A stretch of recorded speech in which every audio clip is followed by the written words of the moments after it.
Hello, this is Grant Hughes of Grant Hughes Investigates on YouTube. Please hit that like button, share, and subscribe.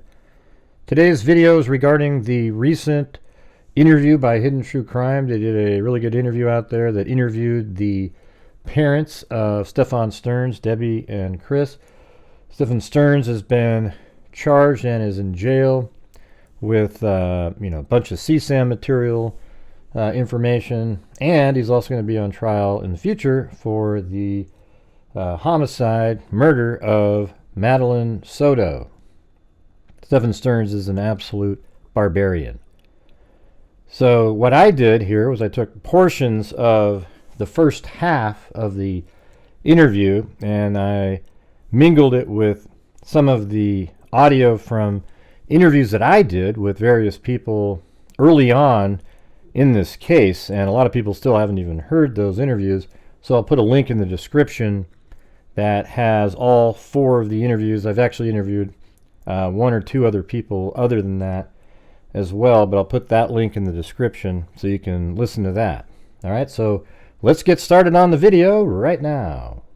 I'm surprised that Jen hasn't been arrested yet because, we feel in our heart that she was there when the death occurred, and so I'm going to be putting in also some of the audio from the interview that Stephan's father did with police back in the middle of July, just a few months ago.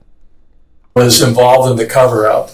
She obviously lied to the sheriff's department in their statement as to the disappearance of Jen when that was all a ruse. Maddie was a ruse to begin with. It's just surprising that somebody that was there during the death and probably responsible for it certainly participated and hasn't been arrested. One of the things that we have kind of speculated. See, what I didn't like about that was he's just really trying to plant in the minds, like it's so obvious that Jennifer had something to do with it. I think it's kind of interesting now how there's so many people out there that still think Jennifer knew and was aware, etc. So they should be applauding the parents here. But now that it's different than what they said later, they're upset with that. I mean, it's pretty bizarre, They didn't like it when they said that back then. Now they don't like what they're saying now. Really a lot of hypocrites. I believe certain things about the parents because of the interviews that I've done, especially the mother. And, if it isn't true what these roommates were saying and friends of Stephan Sterns, then I guess it'll be up to one of them to come forward and say that they lied in the interview. I don't have a dog in this fight. I'm just here reporting, putting out the information, trying to put it in an organized manner that makes a difference, okay? So back in July, Stephan's father tried to insinuate that Jennifer likely and in fact was the killer of Madeline. And then, just kind of glossed over it and then moved on. Or come to the conclusion of is in talking to Stephan, and obviously he's not telling us much because he's under the instructions of his attorney to keep quiet about it, and obviously that's their defense. But he said something kind of odd that we have been, my wife and I have been kind of kicking back and forth, and he made a statement that said, "I didn't start it." And that kind of puzzled me as to, what do you mean I didn't start it? Getting to the chase, I think they were involved in some sort of criminal enterprise.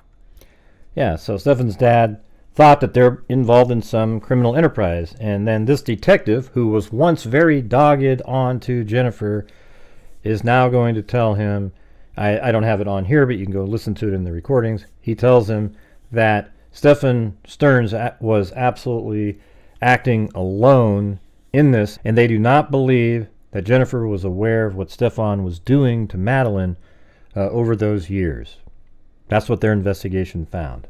All right, so let's continue. The reason we're doing this today, Lauren and John, is because with the docket dump that went out there, we no longer feel constrained to keep silent and let people keep castigating us and dragging us through the muck for no reason, using lies, conjectures, embroidering facts that they do have, making up facts that they don't. It's become a very incestuous snake pit of lies, innuendo, and just ugliness. And I don't understand why any parent would be subjected to that, because we didn't take part in any of the crimes. Is it a crime to give birth to somebody? I mean, why are we blamed? His mom, that's a whole, and in another interview I listened to. And keep in mind, this is a friend of Stephan Sterns. He was there. He saw this. The guy was talking about Debbie, and Debbie is an absolute abuser as well. But just the level of verbal abuse, and sometimes we witness some physical abuse, was extreme. So we have comments like that in the interviews. So when she says, "Oh, I was just so great and never did anything," I mean, I don't know. It just seems like it's somebody trying to change history because of what their son did. Where are you in accepting the reason your son is behind bars? Are you in a place of understanding what he did? Are you believing? Where are you?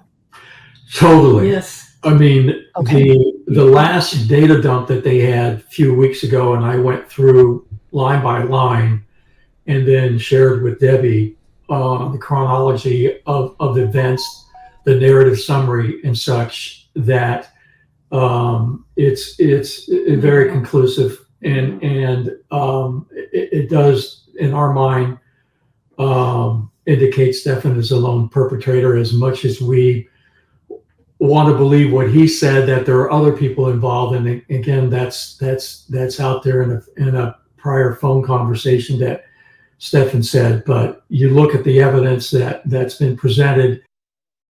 I'm not aware of anywhere out there where Stephan Sterns said other people were involved. I don't remember him saying that whatsoever. Do you guys remember seeing that? I think that would be huge news if he said that there were other people involved. Now, if he did say that, and it's one of the items that wasn't released, he might be referring to a network that's out there. I recently found an FBI report where they just arrested somebody in Kissimmee, a woman who had CSAM material and was trading it, etc. And she also was on Telegram, as my research found, which was interesting because Stephan Sterns was on Telegram at 11:49, just 49 minutes after they were sent upstairs by Jennifer. Madeline and Stephan were sent upstairs. And it's pretty conclusive that there doesn't appear to be anybody else involved, and that he is the lone perpetrator. And certainly he was guilty of the images that he found on his phone. And then later the charges were expanded to include murder. Whether it was premeditated, we don't think that. We don't think that. And again, yeah, I mean, there's some elements that makes it seem premeditated. You know, he comes up for that one weekend to quote help. You know, I wonder who really kind of suggested him coming up there, and you know, just various other things like using his father's vehicle. Seems like he had things planned out by having his phone turned off at a certain time, but he could have thought of that on the fly afterwards. Yeah, so there are some things that make it seem rushed and unplanned, like propping up Madeline in the car, driving around for like 2 hours with her propped up in the vehicle. That doesn't really make a lot of sense if you're just trying to put her up there to make it look like you're dropping her off at school, but you have her up for so many hours. At that point, it's just becomes ludicrous, and they found all of that. And you go to the dumpster multiple times. There were cameras all over the place filming every single thing that you did. We won't know 100% of the story until if and when he ever provides testimony. But obviously, he was involved in her death, and nobody else was. But I don't want to believe that it was premeditated, but I can't rule that out. But we hold him 100% accountable for his actions. Well, I'm glad that they've come to that realization. But even as late as July, they were still trying to insinuate that Jennifer was behind it. And I remember some of the messages that they were sending back in jail. They kept trying to say, well, we know you always used to protect your friends, and we believe you're doing that now. Just let us know, like, what Jen did, et cetera, et cetera. And Stephan Sterns never responded to them regarding that, because I think Stephan Sterns knows that Jennifer had absolutely nothing to do with his depraved behavior. And we obviously are extremely disappointed by that.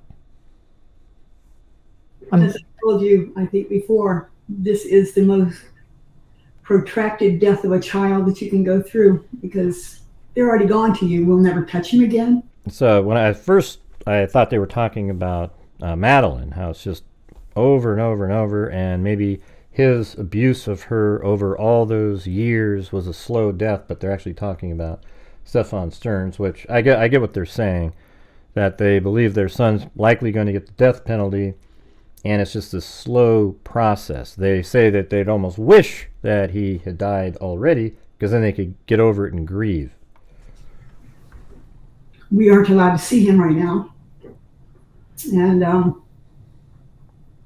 he's out there, but he's not available. I mean, if he'd been hit by a car, it would have been easier on us, because the grieving period could go, instead of grieving for years and years and years while he's still alive and we can't have any access to him. Matter of fact, we haven't even heard from him for over 3 weeks now, and we don't know why. I called the other day inquiring about his wellness, and the jail correction officer says, "What does that mean?" I said, "Well, it's a wellness check. We want to find out if he's okay, because we haven't heard from him." "Well, if he wants to talk to you, he'll talk to you." I said, "He wants to talk to us. We don't know of any reason why he wouldn't, unless he's being denied access to communication, which we think he is. And I think it's a result of the most recent data dump. I just wish there was a way that we could have possibly known that there was a problem going on with Stephan. I had no idea.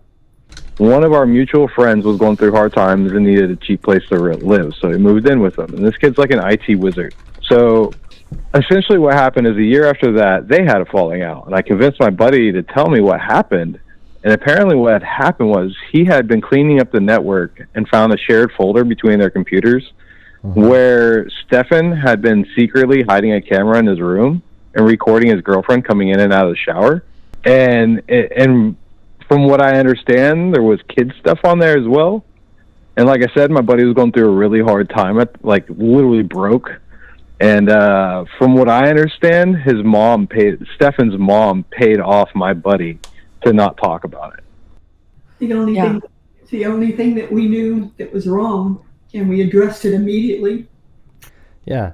So the thing is after I heard that in the interview, I wasn't sure, that Stephan Sterns really recorded somebody, his roommate's girlfriend or anything like that. And, I don't have any validity or any way to validate it is what I was looking for.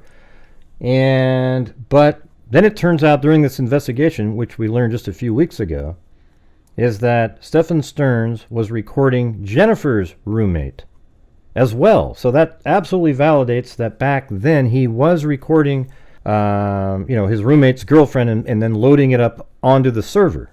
Okay, I believe all of that because now it's corroborated that that is his type of behavior. We also know that Stephan Sterns, when he was younger, was caught with a camera looking into his friend's mom's house, and when she was in the bathroom, and the mother saw him, and then the father came out and confronted him, and it was Stephan Sterns. So we know that those are things that happened. What I don't know is, did the mother actually pay off this roommate? Okay, that is the only piece of information that I'd like to know. Nobody asked that question of her, and that is an interesting element, because if that's true, it means that she was absolutely aware of his perversions back there. However, was she aware of anything more sinister than that? That's more voyeurism. Maybe what they're talking about here is they weren't aware that he was into CSAM material and was doing the things that he was doing to Madeline. Maybe they didn't know that he had the proclivity to do something like that. was when we became aware of the co-sleeping arrangements. And they were here at our house. And at that point, I put my foot down and said, Madeline's not sleeping in the room with you. She's too old for that. And I said, you need to stop doing that at home too. And I talked to both Jen and to Stephan. And Jen says, well, she comes in at night. She gets scared. She comes in at night and climbs into bed, and I can't stop her. I said, does your door have a lock on it? She said, yes. I said, well, then use the damn lock. Did you guys have a close relationship with Madeline? Could you talk about that for a minute? Yes, I taught her to crochet. We sat and did artwork together. We did projects. I was teaching her how to cook. She spent a lot of time with me when she wasn't in there watching movies with them. So we actually put Disney on our TV here so she could sit out in the family room with us while I thought we were giving Jen and Stephan alone time as a couple.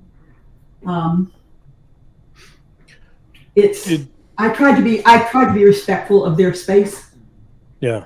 Taking on Madeline, but Madeline was an absolute joy. The girl was happy, precocious, smiling. She walked with a bounce. She was interested in everything. She Giggled a lot. She giggled a lot. This is a horrible loss in the world. That child, she should still be here. She should still be here.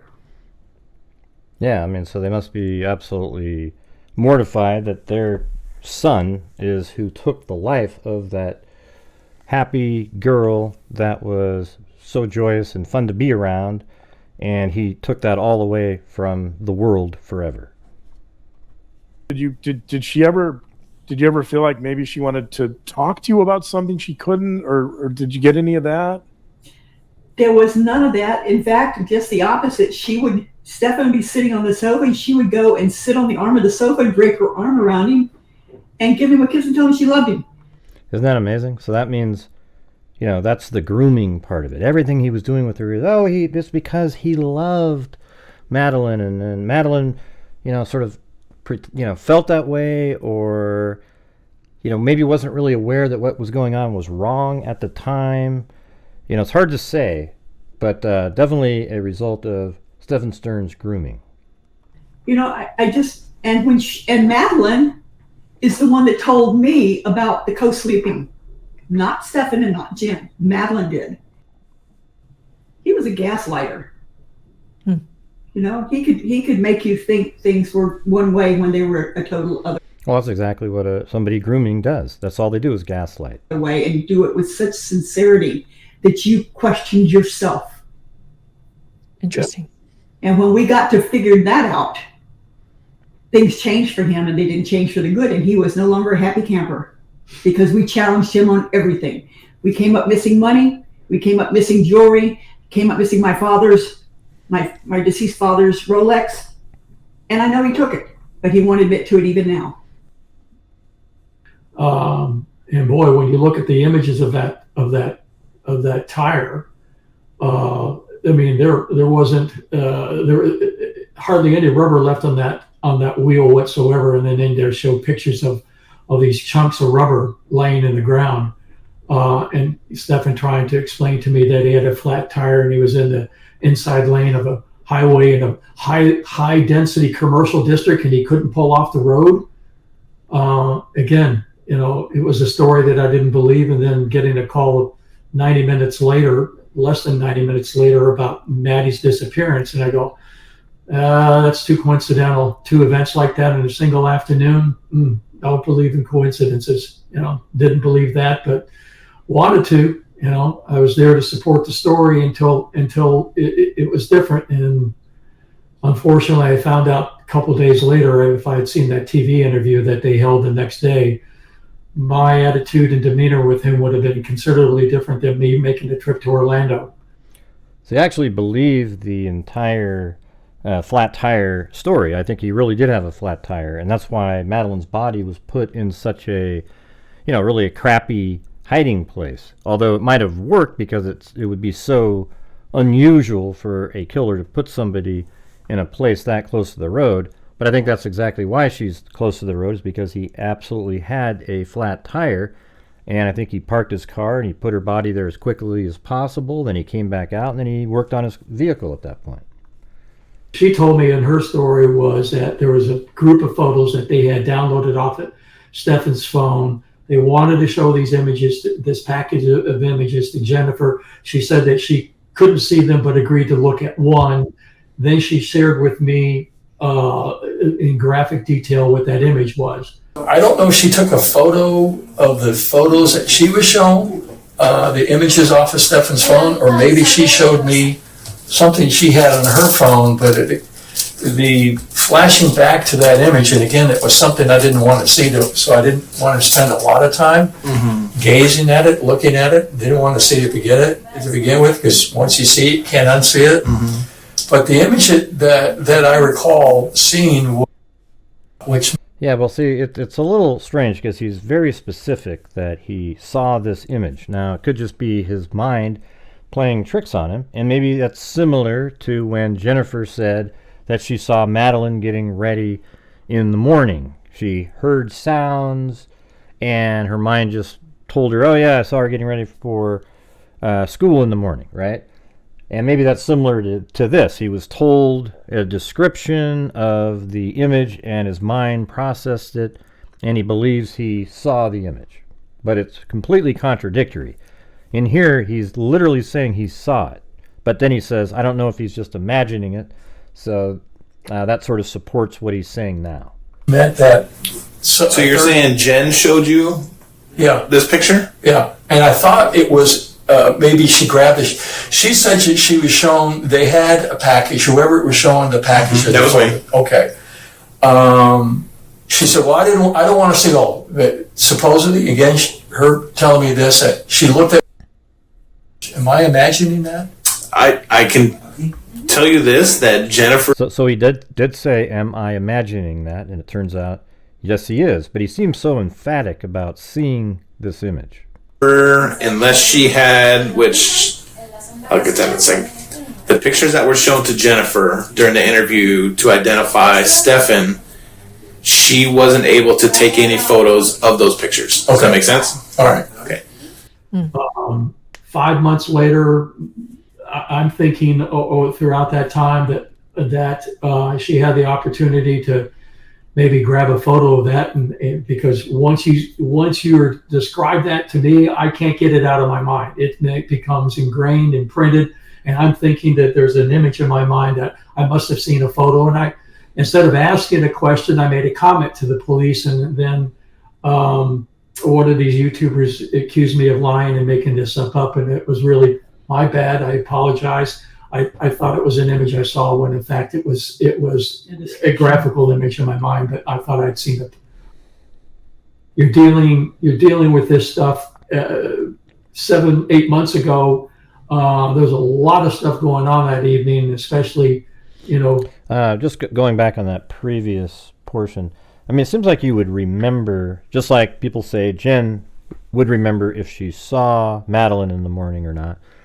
You would remember if you actually saw an image. I think he's still trying to convince law enforcement that she too was participating and had an image on her phone. But he knows he didn't actually see that. But he says, was I just imagining it? But he was trying to suggest prior to that he really did see it and it was on her phone and that she was part of this criminal enterprise. Trying to gauge Jennifer's demeanor after learning that her daughter had been SA'd. If it was me, I'd be beating the crap out of somebody, whether I physically could or could not. And she was totally composed and unemotional. Yeah, and so that's all explained by the medications she's on.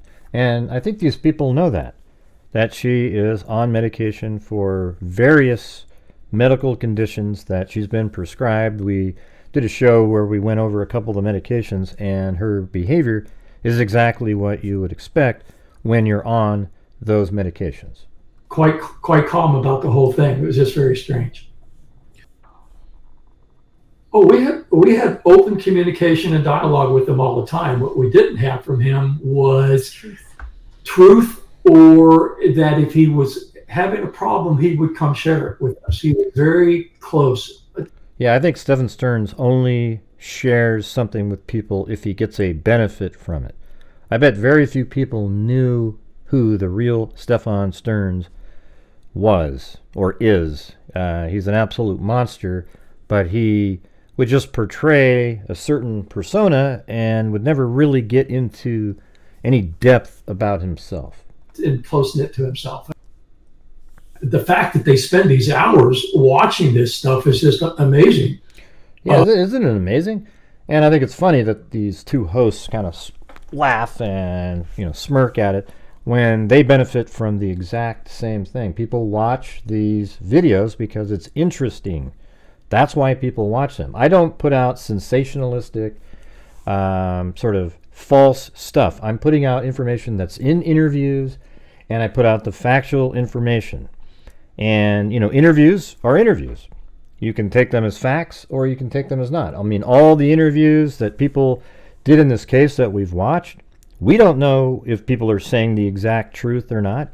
You just have to base it on the totality of information, and that's why I see certain inconsistencies with what the parents are saying and the interviews we did with multiple friends of Stephan Sterns.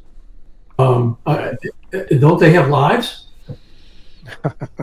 Yeah, I mean, you guys can laugh at it and all this, but people are watching your videos too. In fact, this video that this interview was done has made, it's got hundreds of thousands of views at this point that this interview was done in. And, that's a lot of people watching a lot of your content. So I wouldn't actually be chuckling at something like that. You're very fortunate that you have people watching it.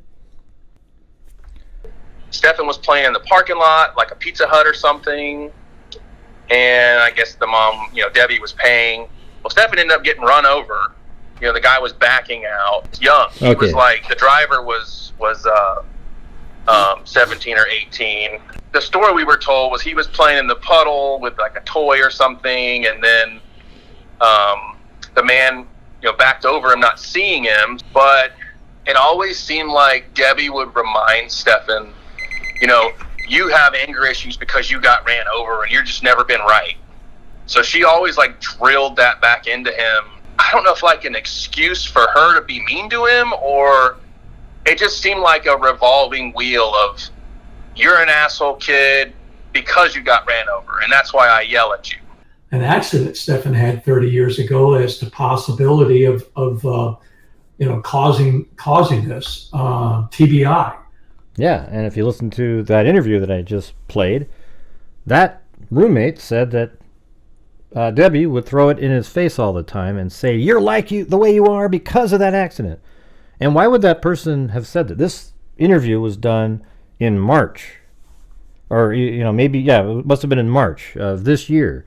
So, and this is with the roommate. Why would he be saying those kind of things? There's nothing, he's not listening to what people are saying and then commenting. These are things that he remembers. 30 years ago when Stephan had this accident, and just so the public can know what that consisted of, Stephan was literally run over by a pickup truck twice.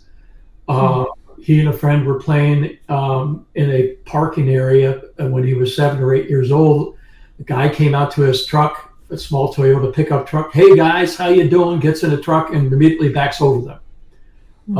Pushes Stephan down into a bit of a hole in the parking lot, drove right over him, and hit him in the head with the bumper as he backed up the first time, and then if that was enough, he pulled forward and ran over him again. My mom was in the back bathroom of our house, and it's gated, it's fenced, so rarely did those blinds ever really get shut. So my mom sees somebody creeping around the awning area of our semi-covered shop, which is where both of their vehicles were parked, my mom and my dad. So tells my dad, my dad runs out there from the front and goes to the barn and, sees this person, doesn't know who it is, sneaks up on him, and there was a light switch on both sides of the overhang where the cars are parked. My dad flicks it on and has his Glock 10 millimeter pointed at the person, tells him to turn around and startles them, and it's Stephan. And he was over there with a camera, and it appeared to be he was trying to take pictures of whatever my mom was doing in that back bathroom. Yeah, so there you have it, everybody. I mean, Stephan Sterns was a deviant for almost his entire life. I don't know if it started after he got ran over, but even early on, if you listen to the interview that I did a long time ago, apparently he was storing his own semen in vials. He thought if he could put it into people's women's drinks at school, that they would get pregnant. Claimed that he actually did that, which is absolutely disgusting. And we also know of multiple, sort of unrelated to Madeline's death events. We have him filming his roommate's girlfriend and storing the information on a server inside the residence that one of the roommates saw. And that's absolutely corroborated by the fact that Stephan Sterns was filming Jennifer's roommate without her knowledge as well. 2 instances of voyeurism. All right. We also know that he would come out of the bathroom knowing that Madeline and Jennifer were in bed, and he'd be naked and go, oops, and showing some exhibitionism. I called it reverse voyeurism on another show. And we also have this instance right here that was just discussed, where he would go over to his neighbor's house. I mean, we don't know if he did it multiple times, but he was caught this time going over to his neighbor's house and his friend's house and filming his mother in the bathroom, and he was caught. How many times was he not caught? Stephan Sterns obviously continued on doing this over the years, probably refining his craft until he wouldn't be caught. And eventually he did get caught, and that's the only reason through another investigation that they were able to find that he was filming his girlfriend or ex-girlfriend Jennifer Soto's roommate. All right? So let me know in the comments what you think. Do you think that the parents are being somewhat hypocritical? Do you believe that the mother actually paid off the roommate, or is that some sort of embellishment? It sounds like that's absolutely what that individual told the person I interviewed. The other roommate told him that. So let me know in the comments what you guys think. I appreciate you guys for watching. And that is it. So again, thank you very much. And as I always say, until next time, be safe out there.